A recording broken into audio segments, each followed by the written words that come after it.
you like to open the batting? Vincent, good afternoon. Yeah, good. Manchester United in town after a defeat in Munich last night. There's a lot of talk of a crisis at Manchester United. How do you assess them at the moment?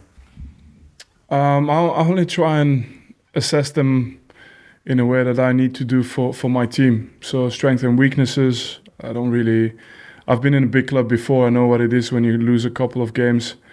The pressure can mount, but it's not for me to talk about them. I mean, the main thing is what they do on the pitch, and that's what I focus on. Do you feel perhaps they are vulnerable coming to you on a Saturday night under the lights? I'd really want the place to become a difficult place to go to for any team. But at this moment in time, when we've played against teams of the caliber of United, it's fair to say we haven't been able to put in a 100-minute performance, if you like. We've always had threat. We've always been there in 45-minute spells or something. But we got punished in the moments where we weren't. We weren't at our best. So for us, it's more looking into this game and say, can we step it up and can we get a result against one of the top teams in the league? From your experience, how difficult is it to go from a really high-profile Champions League game in Europe in midweek to then bounce back and be straight into Premier League action? I guess it depends. I've had years where it seemed like it was more difficult. But then I've had years as well where it was fine. I think it depends, how much experience you've got in the squad of dealing with these games, these turnarounds as well, the depth of your squad. That was my experience being in this situation before.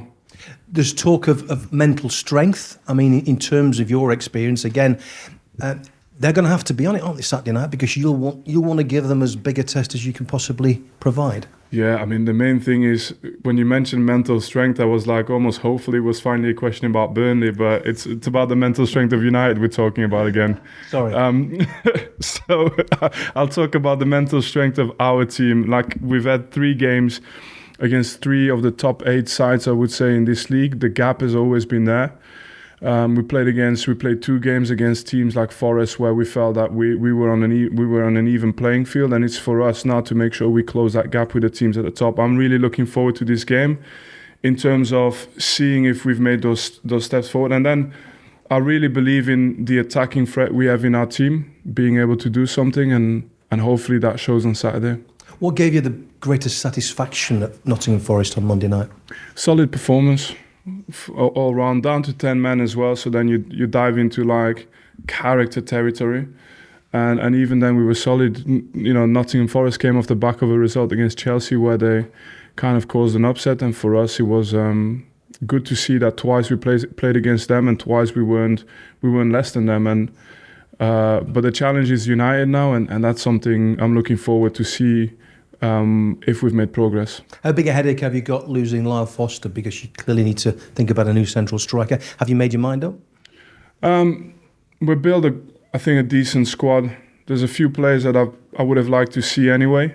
So it's for someone else now to step into those shoes and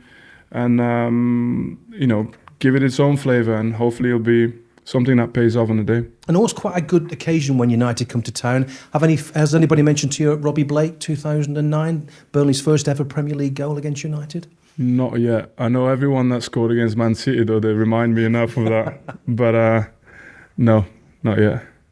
Thank you very much for your time. Thank you. I'll look into it, though. Thank you. Yeah. Vincent, what is the team news ahead of this weekend? How are you shaping up?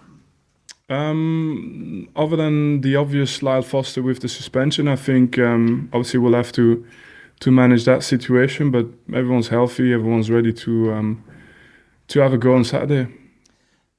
Speaking particularly about Burnley, you've said you've already played with what you feel are 3 of the top 8 teams in the league. What are the lessons you're looking to see having been learned for this game, and how do Burnley have to approach it if you are to get something from it? I think we went into all 3 of the games. I think the City game, until Kevin De Bruyne's injury, we posed a tactical problem. They're an incredibly strong team, so it doesn't by any means mean that we dominated, that we should have won these games. I'm just saying we had 30 minutes, and in the second half, and then if you put it all together in each of those 3 games, we had 45 minutes of really solid performances where we were actually looking to play at a higher level than what people would expect. But in the moments where we weren't, perhaps when we didn't have the momentum, we just couldn't avoid conceding goals. And so that's something we've worked on. That's something that I'm looking for against Man United. I don't expect it. If they're on their day, it's obviously Tottenham, City, Aston Villa. It's got to be of that bracket. And then for us, it's to make sure that these moments that we've identified, that we improve on it to be competitive for 90 minutes for this game. Is there an opportunity for Burnley, though, here? I mean, like the rest of us, you'll have heard all the talk swirling around Man United. The players will have heard it. They will, whether they want to admit it or not, feel a little bit of pressure. If Burnley can make the first move on Saturday night, is there a real opportunity here? Yeah, and yeah, we're not busy with what's happening in the other team. It doesn't concern us. I will have at some point, anyway, I have myself to manage the results of our team. I have myself to manage the performances, and I think we're a calm camp. We're a place where we feel that there is something really exciting ahead of us, and we want to build on that momentum. Everything that happens elsewhere is not too much of our concern. And I wonder if you could talk to us a little bit about Charlie Taylor, because he's had to wait for his opportunity in the Premier League, but he came in the other night, performed very well, and I suppose it is an example to everybody else that when you get your opportunity, if you can take it, you can make the position yours. Yeah, and that's maybe the biggest difference with Dan in general, the top side. We don't have to talk too much about the names here. It's players know they have a role and a duty to fulfill for the team and for the club, and when it's their time, it's their time. And Charlie was exemplary in what he did before he played that game, and the moment we called upon him, he was ready and he performed in an outstanding manner. I think that's something that's really at the forefront of this club, where players know that the club is bigger. The club is for us. It's really important that they're always ready to show on the pitch, and only on the pitch. Everything else we don't want to concern ourselves with that. Thank you very much. Thank you. Shimon, ABC. Hi, Vinny. Just on Charlie Taylor and people like Josh Brownhill, Jay Rodriguez, how important is their Premier League know-how going to be as the Premier League wears on the season? Yeah, I mean that's definitely been something we thought long and hard about, to make sure that we had to stock up, meaning in talents, getting players through that would give us the perspective to outgrow perhaps just struggling in the Premier League and go a little bit beyond that. But at the same time, you have to find balance, and these players give us balance, and in so many moments have been so important for us. And Lyle's red card on Monday that you called a mistake, does it open up someone else to stake a place for claim in the starting 11? It has to. I've been many years in the dressing rooms before. Everybody feels sorry for you, but there's someone rubbing his hands. Someone getting ready and thinking that could be my chance. And I think now his role is to support the team, and I'm sure we'll get him back at his best level as well. On a club like Manchester United, why is it that they're seemingly one loss away from a crisis? No, when you're in a top club, you're always one loss away from a crisis. It doesn't have to be just United, it's every top club. They've actually lost 3 on the bounce. Is it a good time to be playing them, do you feel? Depends how you look at it. My concern is with what we have to do. I look at it in this way. Let's put it frankly.